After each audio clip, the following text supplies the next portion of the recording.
우리 웨스트민스터 소요리 문답, 오늘은 20번째 질문 한 가지입니다. 근데 은혜 언약 굉장히 중요한 개념이기 때문에 한 가지 질문을 중심으로 해서 하나님의 말씀을 살펴보도록 하겠습니다. 소요리 문답 20번째 질문은, 하나님께서 모든 인류를 죄와 비참한 지위에서 멸망하게 내버려 두셨습니까? 이것에 대한 답은, 하나님께서 홀로 그 선하신 뜻대로 영원 전부터 구속받을 자들을 영생에 얻게 하시려고 선택하시고 은혜의 언약을 세우셔서 구속자로 말미암아 저희를 죄와 비참한 지위에서 건져내시고 또 구원의 자리에 이르게 하려 하셨습니다. 에베소서 1장 4절, 로마서 3장 20절, 22절, 갈라디아서 3장 21절, 22절에 있는 말씀인데요. 오늘은 은혜 언약, 지난번에 2주에 걸쳐서 행위 언약에 대해서 살펴보았는데요. 오늘은 은혜 언약에 대해서 살펴보도록 하겠습니다. 은혜 언약의 핵심 내용은 무엇인가? 그것은 우리들을 하나님께서 친백성 삼으시고 우리의 하나님이 되심, 이게 은혜 언약인데요. 예레미야 31장 33절에 나 여호와가 말하노라. 그러나 그날 후에 내가 이스라엘 집에 세울 언약은 이러하니 곧 내가 나의 법을 그들의 속에 두며 그 마음에 기록하여 나는 그들의 하나님이 되고 그들은 내 백성이 될 것이라. 에스겔서 11장 20절에도 내 율례를 좇으며 내 규례를 지켜 행하게 하리니 그들은 내 백성이 되고 나는 그들의 하나님이 되리라.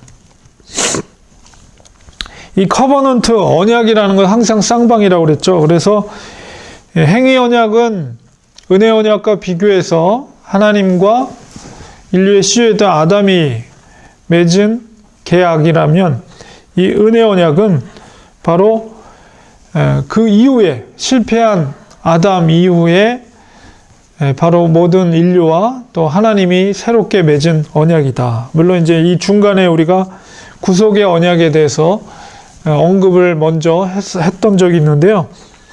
구속의 언약은 예수 그리스도와 하나님께서 맺은 언약입니다. 그 예수 그리스도의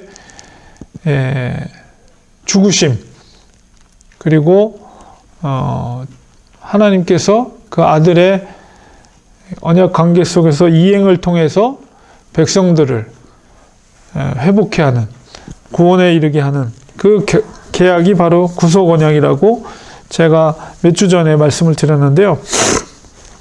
은혜 언약은 조건이 뭐냐라고 했을 때, 은혜 언약이 성립되는 조건, 인간의 입장에서는 믿음이에요. 요한복음 3장 16절에 하나님이 세상을 이처럼 사랑하사 독생자를 주셨으니 이는 저를 믿는 자마다 멸망치 않고 영생을 얻게 하려 하심이라. 그래서 우리가 쌍방간에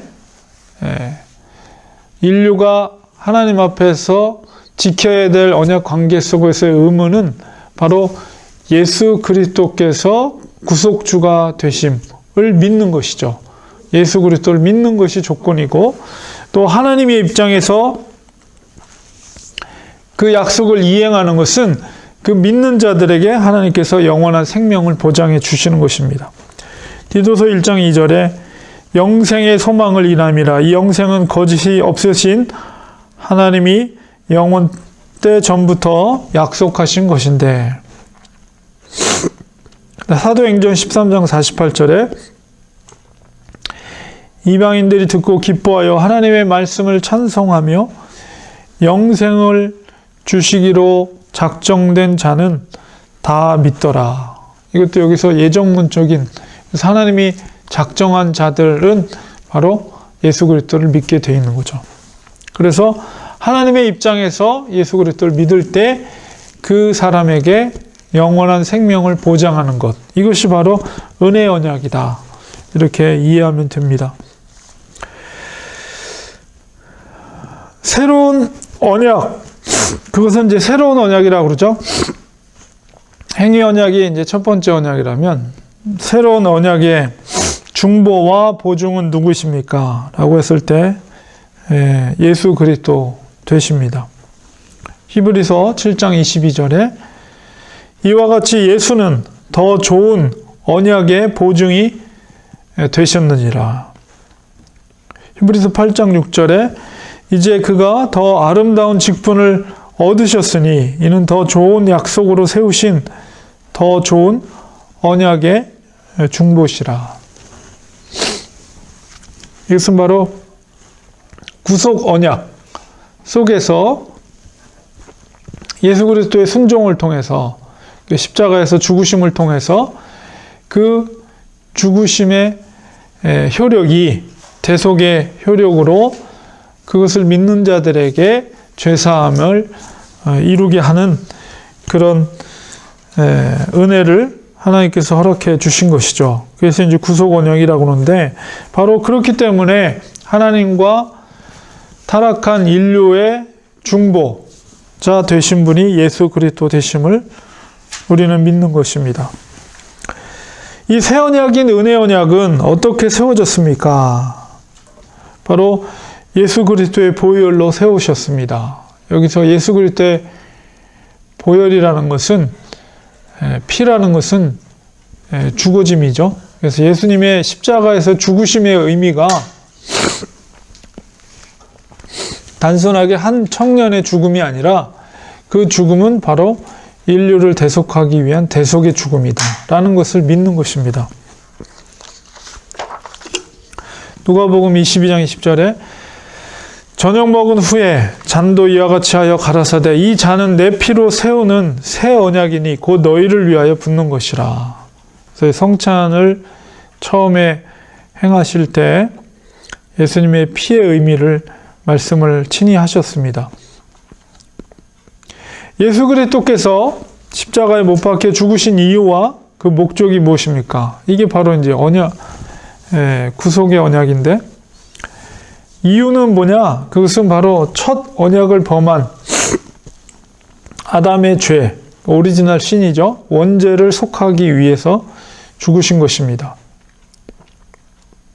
목적은 그 부르심을 입은 자로 하여금 유효한 부르심이라고 그러죠. 내적인 부르심. 그것은 거부할 수 없는 부르심이요.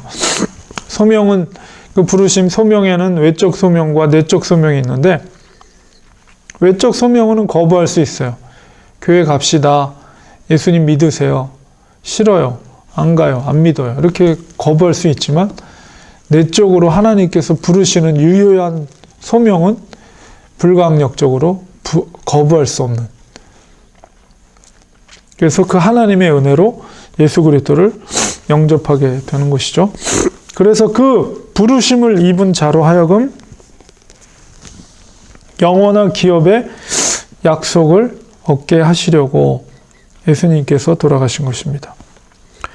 히브리서 9장 15절에 이를 인하여 그는 새 언약의 중보니 이는 첫 언약 때에 범한 죄를 속하려고 아담이 지은 오리지널 신 원죄를 속하려고 죽으사 부르심을 입은 자로 하여금 영원한 기업의 약속을 얻게 하려 하심이니라.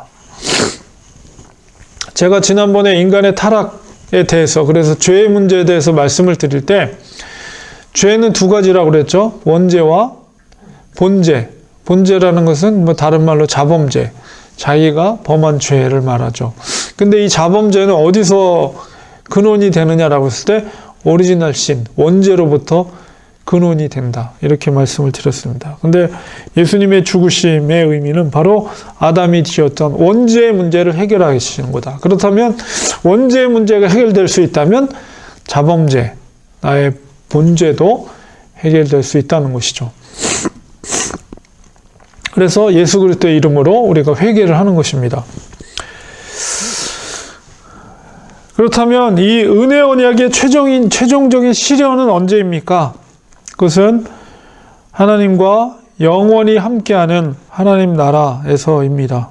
요한계시록 21장 2절에 내가 들으니 보좌에서 큰 음성이 나서 가로되 보라 하나님의 장막이 사람들과 함께 있음에 하나님이 저희와 함께 거하시리니 저희는 하나님의 백성이 되고 하나님은 친히 저희와 함께 계신다. 이제 완전히 도래할 예수님의 재림을 통해서 완전히 이 땅에 완성될 하나님의 나라에서 이제 은혜 언약이 최종적으로 실현이 되게 되는 것입니다. 그리고 이것이 이제 복음이라고 말할 수가 있죠. 복음이라고 말할 수 있는데 신구약은 동일한 언약의 내용인 복음을 나타내고 있습니까?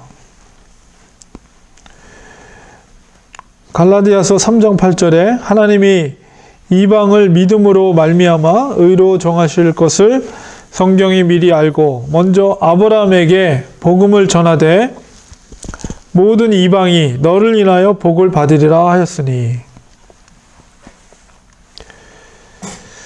그리고 창세기 3장 15절에도 이제 원시 복음이라고 그러죠. 내가 너로 여자와 원수가 되게 하고 너의 후손도 여자의 후손과 원수가 되게 하리니 여자의 후손은 내 머리를 상하게 할 것이요 너는 그의 발꿈치를 상하게 할 것이니라.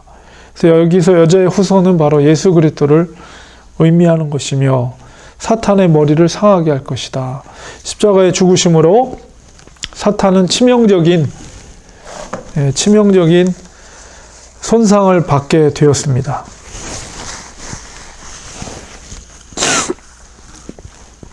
히브리서 4장 2절 6절에 저희와 같이 우리도 복음 전함을 받은 자이나 그러나 그 들은 바 말씀이 저희가 유익되지 못한 것은 듣는 자가 믿음을 화합지 아니함이라.